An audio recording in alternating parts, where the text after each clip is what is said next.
Debagoiena ez da mapetan marrazturiko silueta bat. Ibai bat da. Mendi artean bidea egiten duena, herri bat eta hurrengoa josiz, baiara bat sortzeko. Eta mendez mende eotoriko ahotsek sortu duten nortasun bat ere bada. Debagoienak baditu bere erronkak. Energia nondik aterako dugun, adinekoek bizimodu duina nola izango duten.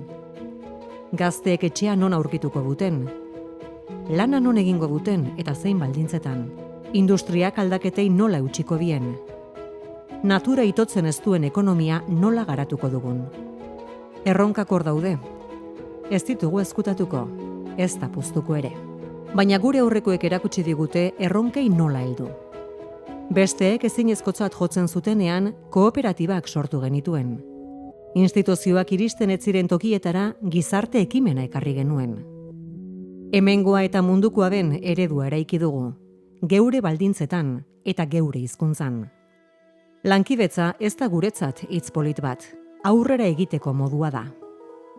Eta oinarri horretatik abiatuta, aro berri bati ekingo dio Debagoieneko mankomunitateak. Gaur ere, konpromiso berarekin heldu nahi diogu biharko egunari, 4 ardatz uztartuz.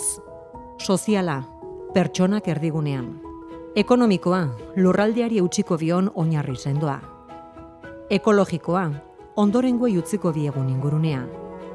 Kulturala, izan garenaren eta izan nahi dugunaren arteko uztarketa. Baiararen norabidea guztion artean marrazten jarraitu nahi dugu. Udalekin, eragile sozialekin, enpresekin, herritarrekin. Herriz herri, aurrez aurre, Debagoieneko mankomunitatea.